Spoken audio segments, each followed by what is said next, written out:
I am very excited about this CTT in Action session because we have a very special friend with us today, John Campbell, who is a very experienced and wise person who has been working with CTT for many years. And so I'm really looking forward to listen to your story.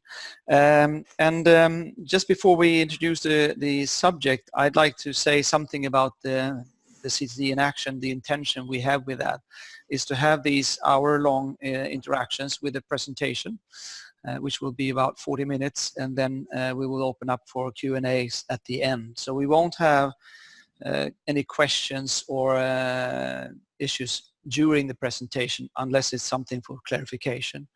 John will do his presentation and then we will have questions at the end. But we encourage you to use the Q&A box as you are going through the presentation, and write in your questions so that we can come back to those later on. Phil and I will keep track of those as we work or as the presentation goes, and then we will take them in order as they appear at the end. Can I just say something about that? You'll find in this software, you'll find two spaces. One is for chat, and that's a general chat area where everybody said, hello, I'm from Canada or from wherever. And the other is the Q&A.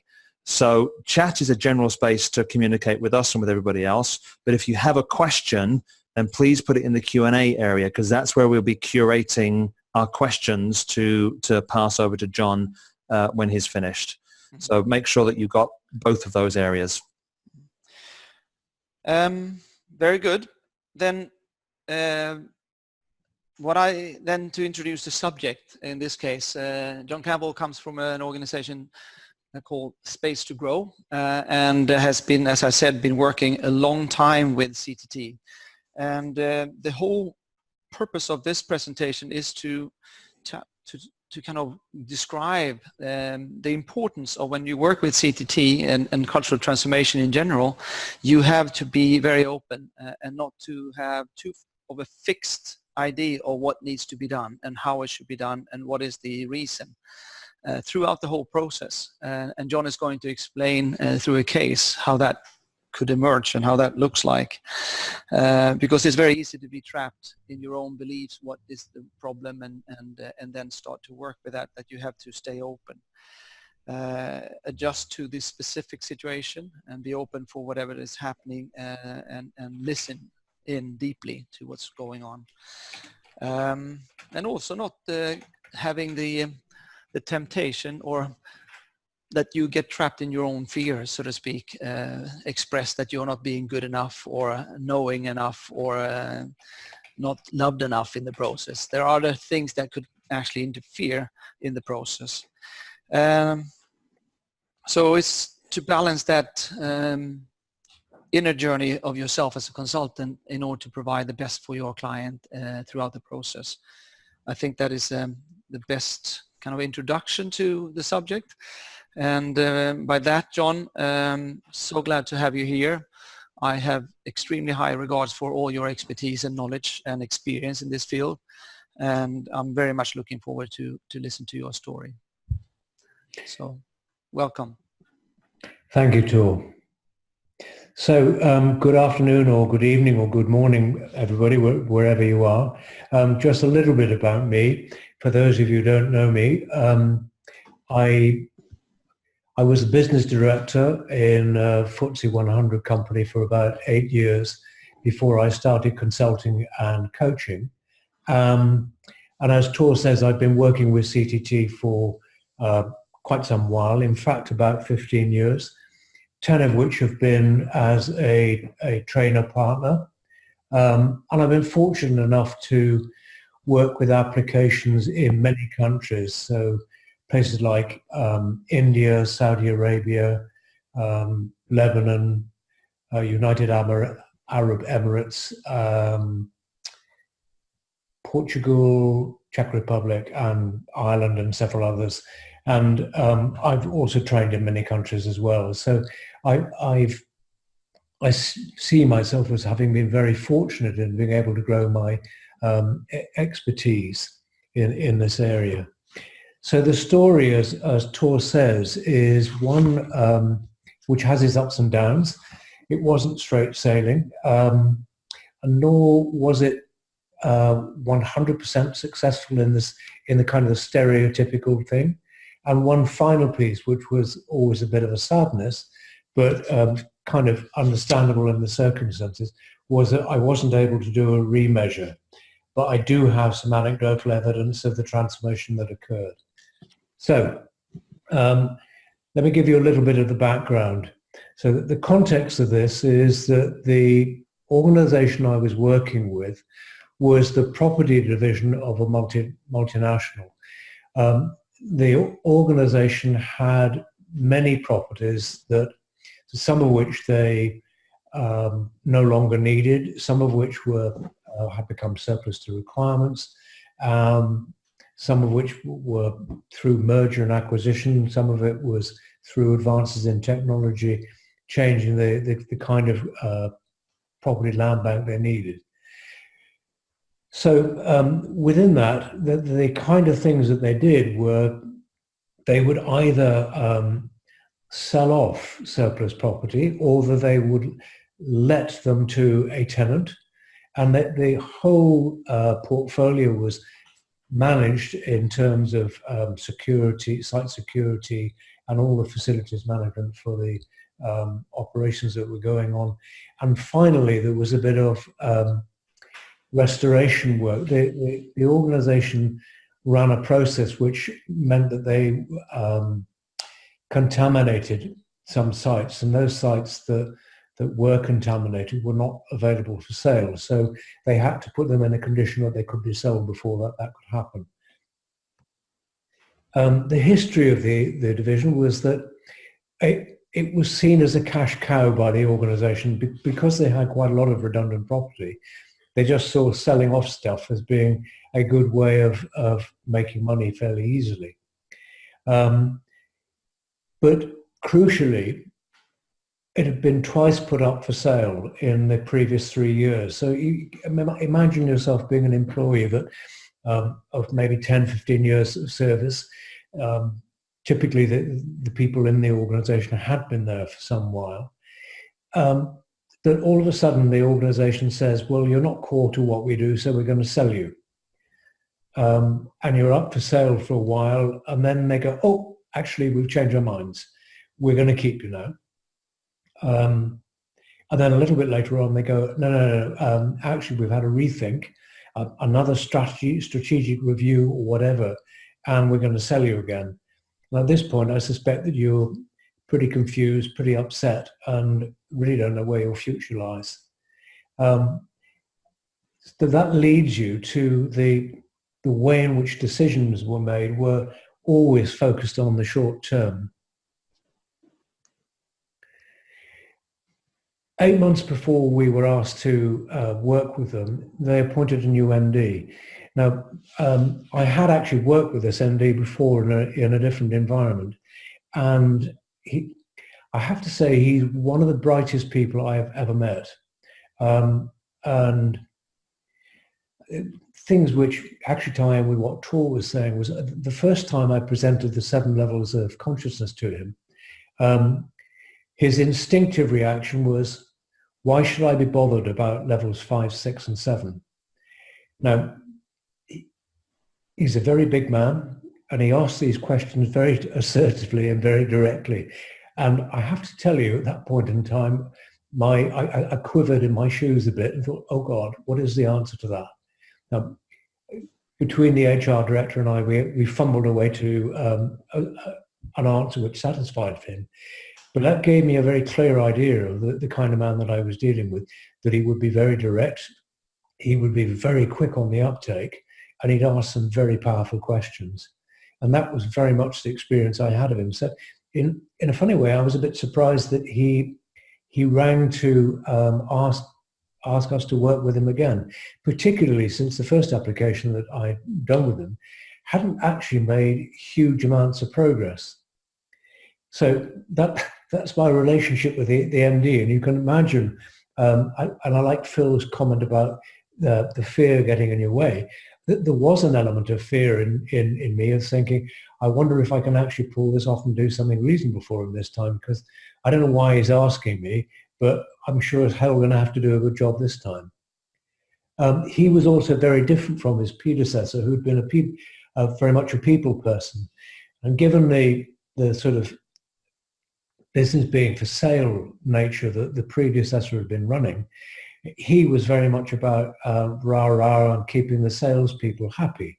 So there were things which were going to need to happen, which were going to be very different. So that's a little bit of the context. He's been there 8 months, and this is how he sees the situation. He sees that he's done the strategic work. He's done them with a consultancy called Ernst & Young, and he's communicated that to the organization, in which case the organization should understand it and now just be able to get on with it. It's a very typical view I come across with MDs, that once they've communicated something, they're quickly moving on to the next thing, without realizing that people who don't have the overview that he or she has may not find that things as obvious or as believable as he does. So the focus for the organization is now changing from asset stripping to maximizing the value of the estate. Now, if you stop and think about that, that actually takes a lot of thought. What is the difference between asset stripping and maximizing the value of the estate? Well, it probably means that as a sales team, you've got to reevaluate every single property as to its potential future. As a restoration team, you have to think about what's worth doing, how's it worthwhile doing, who are you doing it for, and so that the tenor of the business needs to change in his view. The easy successes in terms of stripping up the easy things in the estate, that had already been done. He was kind of very anxious about the quality of his management team. I said he's a big man, he's quite assertive, he says things very directly, but actually he's a really gentle giant underneath. And he was kind of perturbed that he might have to be saying goodbye to some of these people. And he really didn't want to do that, given the fact that he felt that stability was what the organization needed right now. But his core question was, are they up to it? And given the shift in focus for the organization, he knew that the standard of work that people were producing needed to improve dramatically. So that's his view. So what was the challenges from our point of view, from my point of view? Well, he knows that the culture's got to shift. He wants to coach people, but his method of coaching is kind of, in his mind, gently telling people, but in practice, fairly brutally telling people. So he doesn't really know how to do that. I've already said he doesn't want to change his top team, but there's a key bit underlying. He wants to coach his team. He understands the principle of coaching because he's been coached 3 times by 3 different coaches in the last 3 years. So he kind of gets the potential value of it. But at the same time, as I say, he's managed to sack 3 coaches in the last 3 years. So if I'm thinking that I'm going to coach him, I've got to think pretty hard about how I can do that, because it's not in his mindset. Organizationally, there was a very centralized view of how things should be done. Fairly typical of many large organizations, very standard processes and procedures. Things like the values that the organization had to be uniform across every division, even if the division felt that they were deficient in some ways. Things like levels of authority were staggered across the whole piece. And I'll give you a stupid example of this. I say stupid, but leave you to make up your own mind. They obviously had some problem with people buying sandwiches and lunches for people having working lunches at meetings and signing off on the bills for those, and they'd obviously had some problem with it and felt that it wasn't working. So a diktat came out from the head office which said the only person that can sign off on sandwiches for lunch is the division's managing director. So that gives you some kind of flavour of some of the backgrounds that this guy is working with.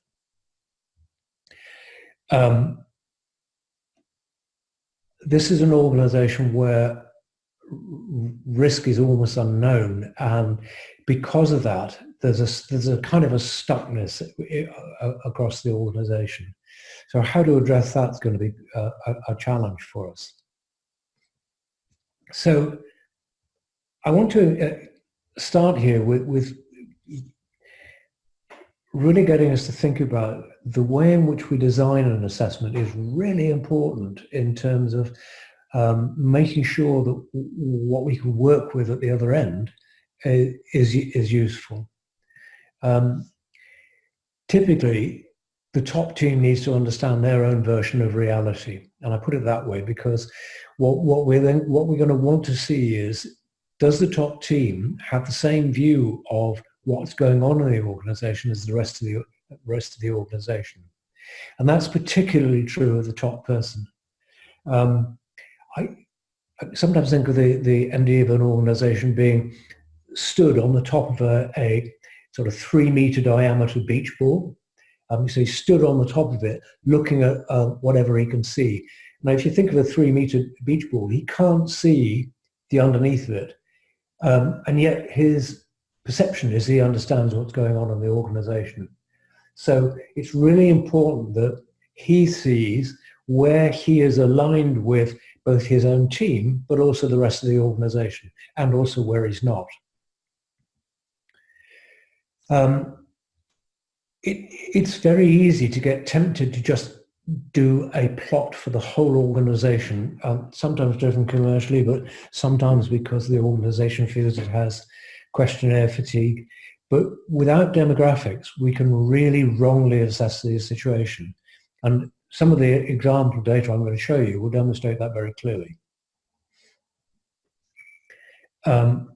Each transformation is ultimately going to be different.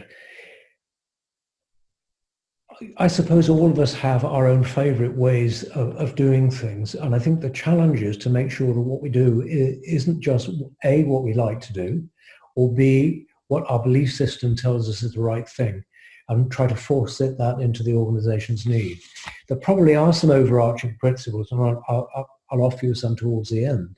But we really need to be very attuned to the fact that each organisation is different, and also the data that we produce was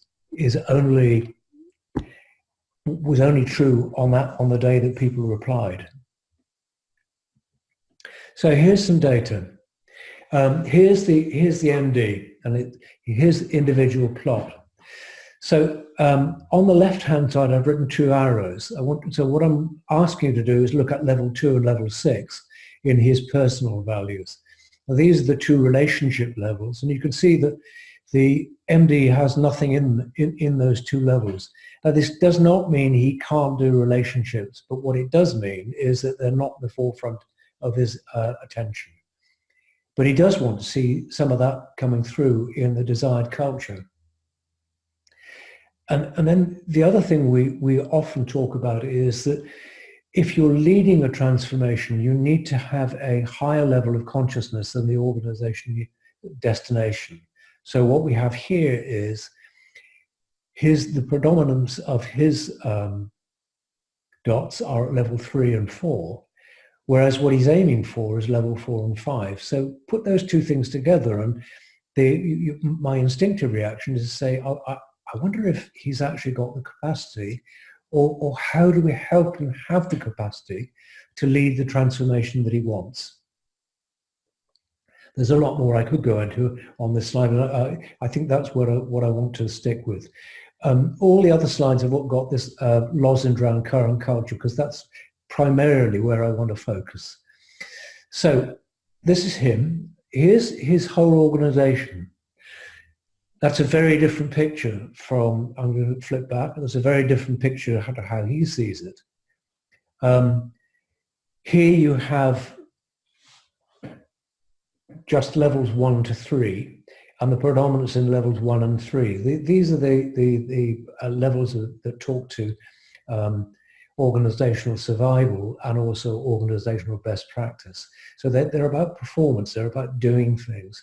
There's nothing in the top half around what's the meaning of it. And yet, if I look at the personal values of the individuals on the left-hand column, you'll see that they mostly are at level 5. So a sense of purpose and meaning is important to them.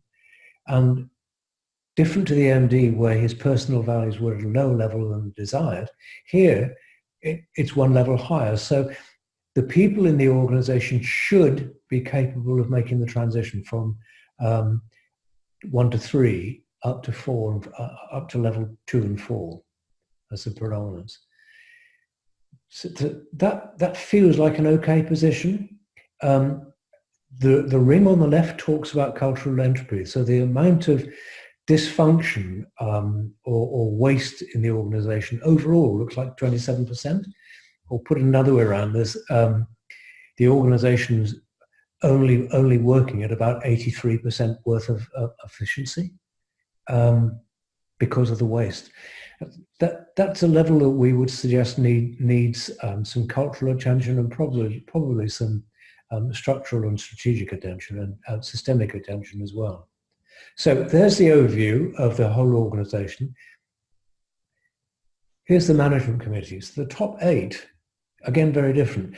The level 5 and the personal values make sense, but the current culture is the interesting one. Only 5 values showing up. So what this really means is that there's very little that this group of people can agree on. So you have to wonder whether they are a functioning body or a dysfunctional one.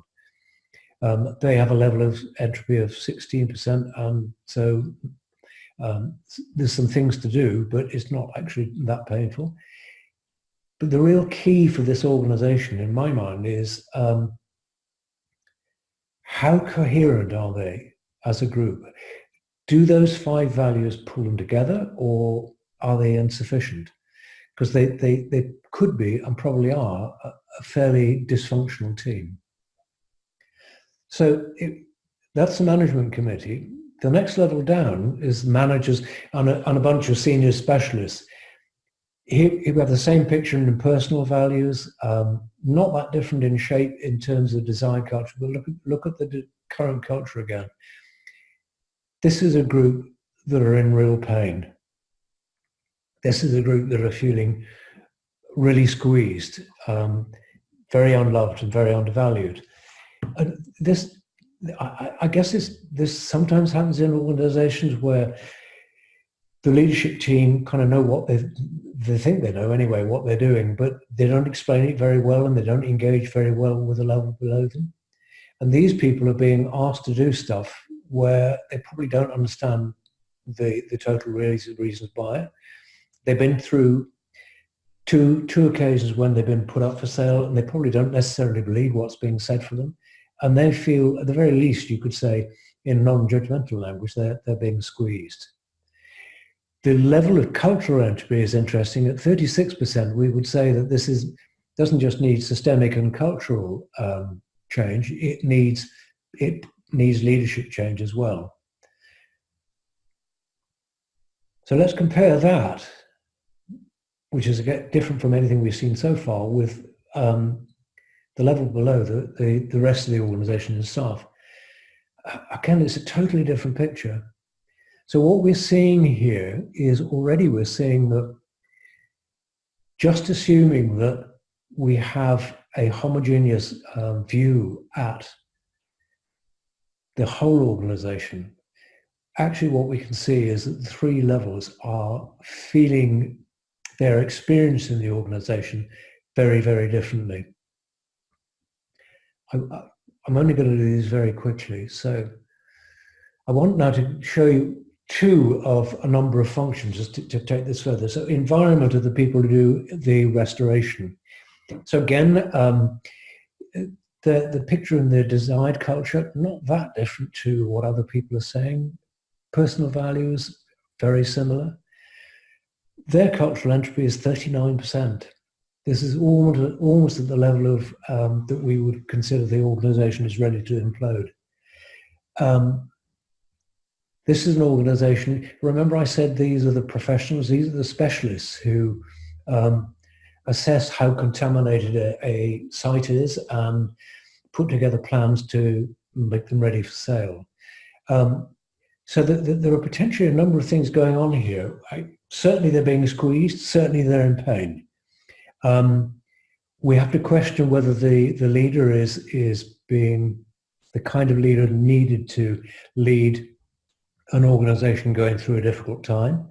And we also have to perhaps remember that given that these people are functional specialists, the last 2 or 3 years have made them feel that as a profession, they're not being very valued within the organization. And that can sometimes come from being a bit precious about their professional status, but it can also be that they genuinely aren't being valued. We don't know at this stage, but there are a number of questions in here that are particular to this group, which may not be particular to the other groups as well. And the last one I'm going to show you is this one. So the level of entropy here, 46%, is way into the level where we would say that we need some dramatic change and leadership change. So again, this is they're seeing the culture being capped at level 3, capped at the level where they're just into survival and systems and processes. These people were very highly bonused to get unwanted assets out of the business whilst the business was for sale. They've recently had their bonus recalculated and effectively taken away from them because we're now wanting a different approach from them. They still can earn bonus, but not to the same level. And also because they were so highly bonused, they were cherry picking the kind of things which would give them big money before. So you've got an organization here, or a group of people here who are very hacked off with the organization as a whole. But because it's something external to the selling operation itself. So one of the things which often happens with assessments is we really need to understand the context in which the assessment has been done. So here, I suspect if we'd done this during the period when they were selling and making big bonus, we would not have seen this kind of result. So knowing the details and knowing the context in which it's happening is really vitally important in thinking about what do we do next. So I'm going to move on now. So given the fact you've got different pictures in different places, how on earth do you tackle this? Well, the first thing to say is that the good news is the people of the organization seem to be capable of making the transformational transition that's required. They actually have a reasonably consistent and coherent view of what the future should look like. The level of entropy across the piece is something that needs dealing with. But you now have to think through, okay, so this is an organization that has been feeling very unloved and confused over the last 2 or 3 years. If we just focus on entropy, then in other words, the potentially negative things that are happening in the organization, we're probably going to just depress them even more. We have to look at that, but maybe what we also need to do is to look at what do we need to look at and reinforce that is going well in the organization that we want to keep and enhance. In terms of differences and other things to note, one is, what's the MD's approach to transformation going to be? How can we help him, particularly since we know that he won't be coached? We know that the current culture is different in each of the demographics. How do we deal with that? Is there one way we can deal with that, or do we need to think about dealing with it differently? Are there any external circumstances which are common across the piece? And we can see that the entropy comes from a mixture of leadership, a mixture of that, behaviors which are not appropriate or not helpful, and systems challenges. So there's a raft of things that are coming up. So let me just give you a general view here then. First of all, is work from where the client is. The fact that I may have a view of what transformation should look like or could look like isn't really very helpful. What I have to do is work from, in this case, where the MD is. Remember, he's at level 3 and 4. So if I just start, and he's also told me that he wasn't sure why he needed to look at levels 5, 6, and 7 anyway in a previous role. I need to think about how I position the work we do with him so that it makes sense to him. But I also need to stay true to the fact that my preference is to work in levels 5, 6, and 7. And I need to make sure that the language I use connects with him at the level that he's at. And I also need to remember that just because they aren't at that level doesn't mean they're inadequate human beings. It merely means there's some development they need to go through. So I need to be very humble about judging people because they're different to me. There's one of my favorite quotes of all time from a consultant that I've worked with for a number of years. Prescription without diagnosis is malpractice. So the MD's view of life was actually pretty accurate, but he didn't have any data. Now, the data doesn't lie. It was true for the individuals on the day that they responded. However, it's also not the truth. It's certainly not the whole truth. And to get to that, we need dialogue. We need to understand it at a deeper level. I think we've laboured that one enough. But maybe there are some common principles which we can use that will help us to decide how we set up and frame a transformation journey. So, what does the data suggest here? Well, very quickly, the MD is ahead of the curve. He knows where he wants to go. He knows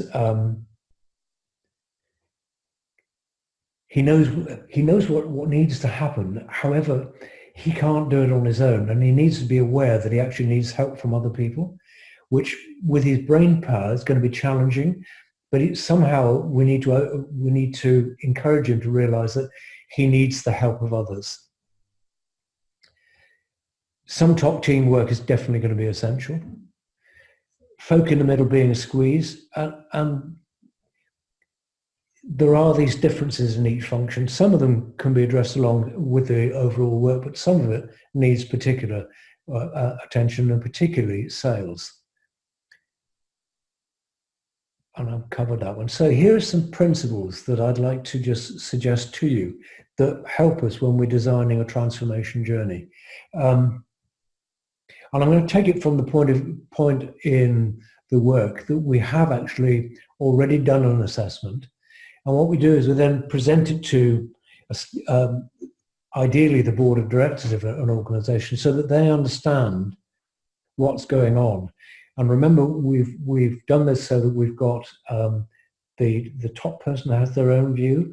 They have a view of them as a group, and they can compare that with the rest of the organization. It's really important that they actually come to terms with what the data is trying to say to them, even if they don't know the details. But they should get to the point where they say,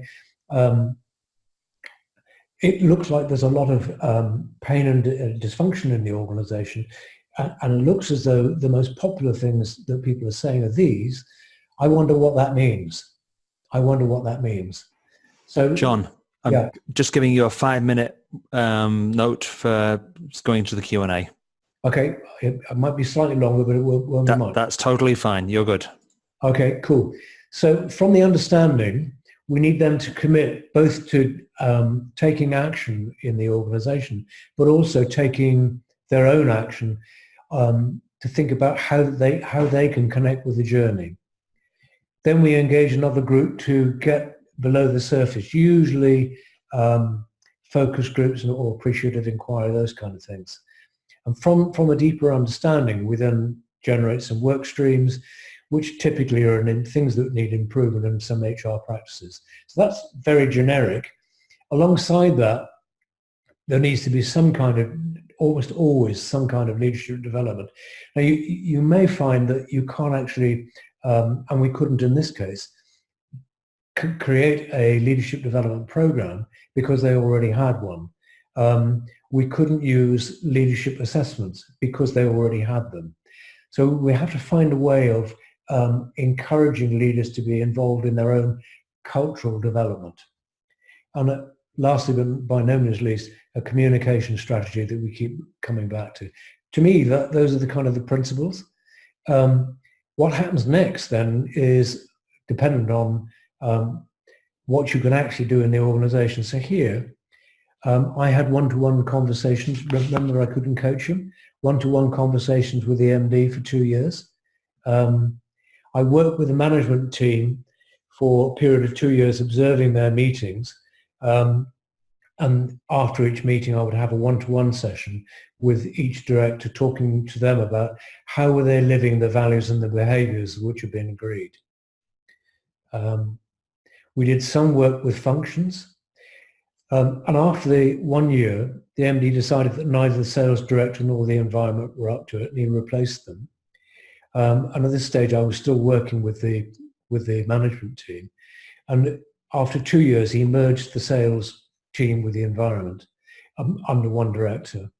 And the really interesting thing here was that when I did the work with them, it was apparent that the culture had shifted because people did want to work together positively. Previously, they'd seen each other as in competition with each other.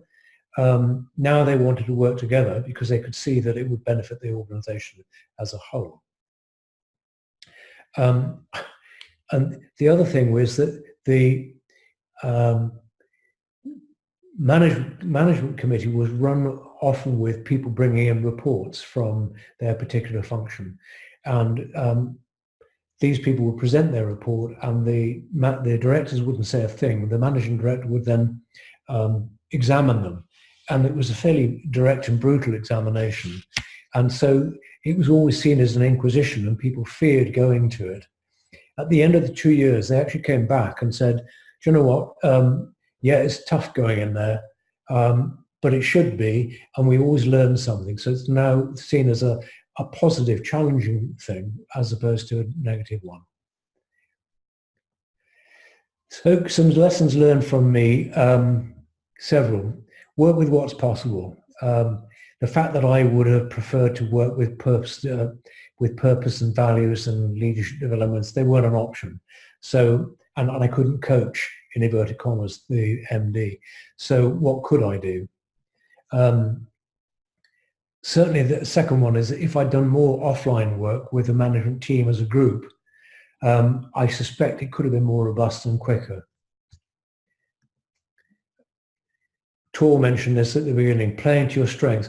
We could have done some of the process improvement stuff, but in practice it was far better to play to our strengths, which was culture and behaviors, and allow the organization to choose its own specialist, but also then making sure that there's an integration between strategy and culture in one transformation plan.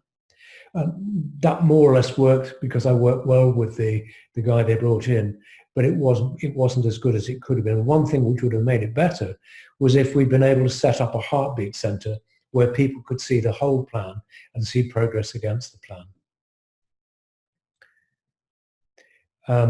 Yeah, and the final piece, it's kind of not a new lesson for me, but it was a reminder. Meet people where they are. Don't assume that they can do or want to do the things that you want to do. So I think that's pretty much everything that I've got to say here.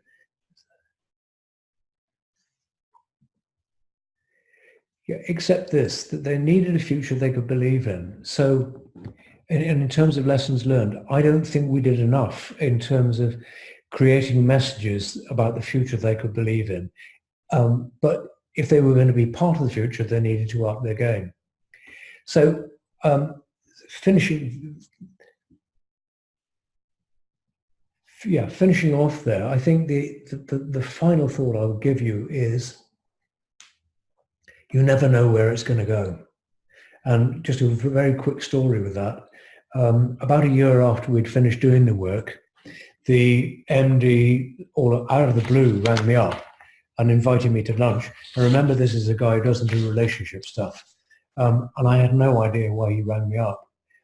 But over the course of the lunch, it was very clear to me that what he was recognizing was that the work we had done together helped him, both personally and his organization, evolve.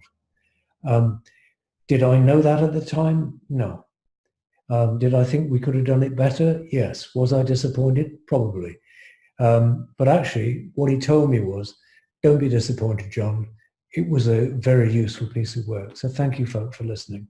I hope it's been interesting and useful. Thank you, John. Thank you very much. And now we have some space for questions. We have 11 questions at this time. There's always that has been written in, and some has been dealt with in the chat box as well. But there are also, I don't know, Phil, if you would like to share some of the things that I saw coming up in the chat box as a if I start, there's a lot of good recognition. This is one of the best the CTT in action that they have listened to. Really useful and helpful case and well presented. I don't know if you would like to add anything to that. Phil, well, yeah, you've sparked a lot of interest with this, and your very calm and present way of telling the story. I think you've captured some imagination. So, yeah. John, could you just click on stop sharing the presentation so that we go back to full video? And there we go. That's the one. That's the one. Good. Okay. Perfect. So I don't know if we could start from the top, unless there was any question that Phil that we need to pick up from the chat box. No, I think anything that was in the chat box I've had transferred into the other one, so I think we're good. But if we've missed anything, we will pick them up afterwards. So let's kick off from the top. Yep. So Marina Kapper has asked a question here. Given that the MD was skeptical, how did you get the engagement in the first place? Was it a long drawn out process? Question mark. Hello, Marina. It's a long time since I've spoken to you. So no, it was very quick. He rang me. I didn't have to do anything. That's the short answer. Slightly expanding that, because he was very bright, he had picked up the essence of what CTT could do for him, even though it hadn't worked wonderfully in the first example with him. He'd obviously picked up enough to say, I want something on culture. I understand this and it works for me, and I'd like John to come and back and do it. So it wasn't a hard sell, I'm afraid. I can't claim any success there. Okay. So we go on with the next one then? Yeah. Yep. And then this is from Ruth Steinholt. And are any of the 5 values the management team agreed on espoused values? Oh God. That was a very maybe detailed question. Do you want me to bring that picture up for you, John? Yeah, bring it back. Sorry, That's all right. I can share that quickly. Yeah, go on. Let's see if.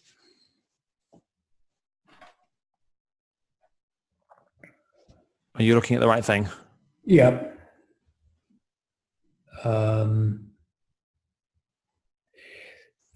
Yes. Ownership and integrity and teamwork were part of the espoused values. And notice that ownership and integrity are two of his own. Yeah. Now, the interesting thing is that those are in the desired list and not in the current one. Yeah. Yeah. Yeah. Should we continue with Ruth's question? Because she says a little bit further down. Do you think the presence of fairness, honesty, and integrity in the desired culture was significant, or just because they were personal values? So really what's the question is, what is the significance of fairness, honesty, integrity in the situation that you were in? Okay. Fairness and integrity, well, I know all three. I think they feed absolutely back into the fact that the organization had been in a yo-yo situation of we love you, we don't, we love you, we don't. People have been bruised by that process. And so what they were saying was just treat us fairly and transparently and honestly as human beings. Don't mess us about anymore. And don't play games with us.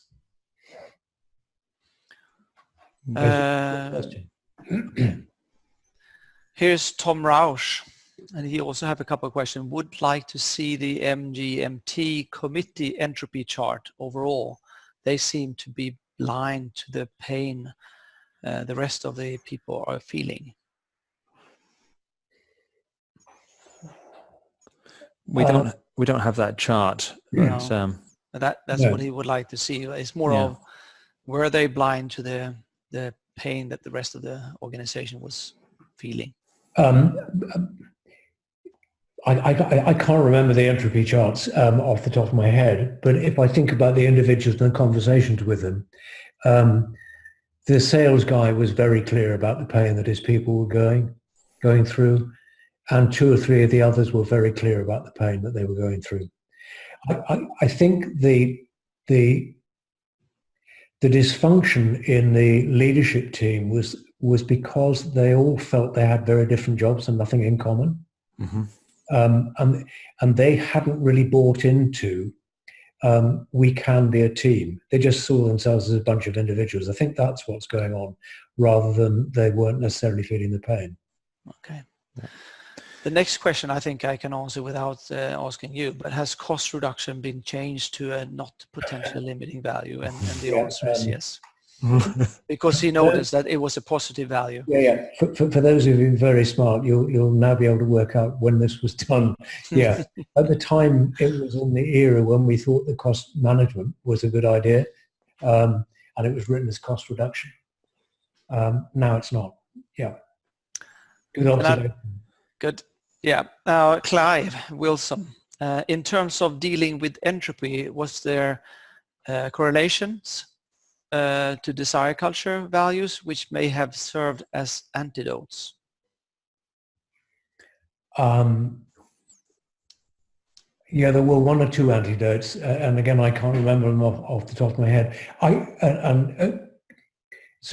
Please forgive me, at today's session, I wasn't trying to get into the nitty-gritty of the details. I was just trying to give a very quick overview of, and really the point I was trying to get to was, we need to think very clearly about design. We need not to have a fixed view about transformation, and we need to get engagement from the top people to something and be flexible and work in the moment. Clive, your question is really valid, but I haven't gone into that detail today, and I can't remember the answer. There definitely were some antidotes for sure. Okay. I can remember a couple. Bureaucracy to empowerment, or bureaucracy stroke control to empowerment. There's one antidote. There was short-term to long-term perspective in 1 or 2 areas. Yes, of course they were there. Mm-hmm. Yeah. Then you have a question from Anne Stenbom, and I think it's shortened in one way. I saw that coming out of the chat box, so maybe you can help me, Phil. We potentially work with 7,000 highly dispersed globally. What is the best way to get granular context?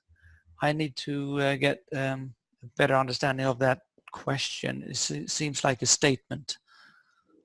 Yeah, I'm sorry. And if you want to clarify that, type something in. We're going to handle another question in the meantime, but we'll come back to that one. Or if there's something for us to look after, then you can email us tomorrow maybe, and we'll look after you. Yeah, looking at time as well, we still have some time left, but if we are not able to deal with all the questions, we will answer all the questions in written format that we have not answered in verbal format, and the whole recording will have these questions and answers in it as well. So, oh my goodness, I could just saying the questions are flowing in now. We've got over 20 of them. Yeah, so. okay, here we go. So let's continue then. Going, John, keep going. How did this is Joel's Phelps? Jocelyn. No, sorry for that. How did the understanding of each subgroup develop? Interviews, focus groups? Question mark. Good question. Basically, I worked with each function,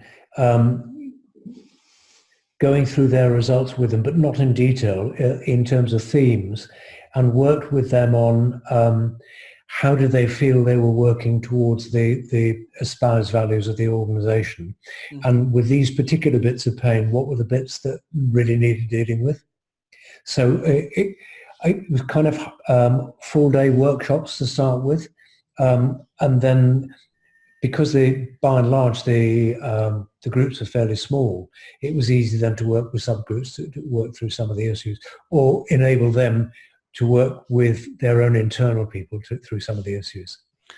And she continues with a few other questions. Here's another one. And how did you manage the one-on-one conversations without having it to turn into coaching? What was your attitude, mindset? What kind of framework? Okay. Yeah, good one. I think really all it is about is not being precious about what you're called. So I needed a dialogue with the MD. And frankly, I didn't care what you called it. You could have called it tea time with John if you want. I really don't care. All I want is the opportunity to have a conversation with him and work stuff through with him. Yeah. So that was the attitude and mindset, and that's also the framework. And in fact, your point about flexibility and not getting stuck in your own stuff. You know, I'm a coach, so I have to do it with a coaching thing and all the coaching parameters. None of those were there. I just went and had a conversation with them. But of course, they were coaching conversations. Okay. Here's another one. But he didn't know it. The same. Mm-hmm. Any advice on working within the constraints of existing assessments, leadership development programs, etc.? And I think that's other work that is going on. Yeah, okay. So for me, most organizations will allow you to coach. So here I was allowed to coach. What I didn't, and I used IVAs because I wasn't able to use either of the two leadership assessments. But inevitably, because I'd been observing behavior, I was able to turn that into leadership conversations. Mm. Perfect. Good. Here's Carlo Fontana in Italy. What do you mean by heartbeat center? Can you say more about it? Yes. Basically, it's some people will call it a project war room, but it's basically a project center. I like to call it heartbeat because I want to introduce the notion of heart as opposed to head. Mm-hmm. But a heartbeat is a sufficiently well accepted term for people to not go, oh my God, he's gone all cultural on us. Okay. But so it's really a room, physical or on virtual, I guess? I like to have both if I can, but certainly physical. Okay, where you actually follow the progress of whatever happens. Absolutely. Mm-hmm. And as open as you can make it for people to drop in and look. It shouldn't be a hidden thing. Michael Klein is having a technical question. Only 5 values in the CC showed up. I don't understand what that means. A lot of agreement or not enough agreement. I think that you talked about that. I did. I can't remember the number of votes in total that those five represented. I think it was... Let me put that up. 8. It was 8. Oops. It was 8 people. Yeah, no, it wasn't that. It was the how many votes were actually cast for each of them. Well, here's 5 votes only showing up. So is that 20 in vote? If you add up the number of votes for the 5 values, I think that's 20 in total out of a possible 80. Mm-hmm. Yeah. Yeah. So what we are saying is that only 25% of the things which people see and experience in today's culture are common. Mm-hmm. So 75% of what they experience is outside some kind of common definition. Mm. So that's why it's good in these cases that you actually look, which we didn't show the values distribution chart, which show the 100% distribution to see the energy concentration or where those values show up. Yes, it is. But the point I was trying to get at here is if we only have 20% or 25% of agreement, mm-hmm. then the question is, how coherent are they as a group? Exactly. Is that 25% strong enough to be the glue that holds them together, or is it not? So that's my question back to that group. And knowing the background, they were actually dysfunctional. So here's Carlo Fontana coming back with a question. Did you show the IVA to the MD in a different moment from showing CVA result? How did you deal with the helping him in his awareness? Okay.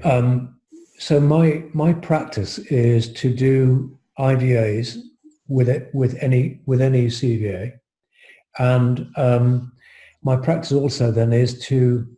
John, IVAs for everybody or just the executive team? For the top team. Top team, okay. For the top team, and I first of all show the MD his, and I take him through the CVA, so he knows the whole of his story to start with. What I then do is to take each of the members of the management team through their own IVAs on their own, so that they can come to terms with who they are and challenges, etc., etc. Then I hold a group session where the MD is in front of the game here because he's seen everything. And in this case, it was really useful because he was so on board with the data, he started explaining it to his team. He was actually owning what it was saying just as much as I was. And so the team then get their view of what the whole thing looks like, and they can then assess how do they stack up against it. Thank you. In respect of time, and we've gone into the last minute, so I think that we're going to round up. The other questions that has been sent in will be answered in written format. Now we also invite you to have a conversation with John specifically. All the pictures that you showed will be displayed and available. Afterwards, the recording was as well, and then we will come with the answers along with that, and that's going to be sent out to everyone. We have had up to 60 attendees. We are still having 43 who are here at the end, and by that, unless Phil has anything specifically, I'd like to say very much thank you, John, for a very good session. Very much appreciated, and happy to have you on our global team. Yeah, absolutely. We also got recognition from Ruth Steinholtz for our shirt. She loves our shirts, so. We'll have to start sending them out to other people then. Yeah. John, we're very grateful. Thank you so much. There's a lot of love and appreciation. And actually, if you've got any comments or love and appreciation for John, then type it into the chat box before you leave. But thank you again. We've already got our next session planned for October, and we'll be communicating that soon. So thank you once again to John and to my amazing colleague Tor, and to everybody for being here. Thank you very much. Thank you.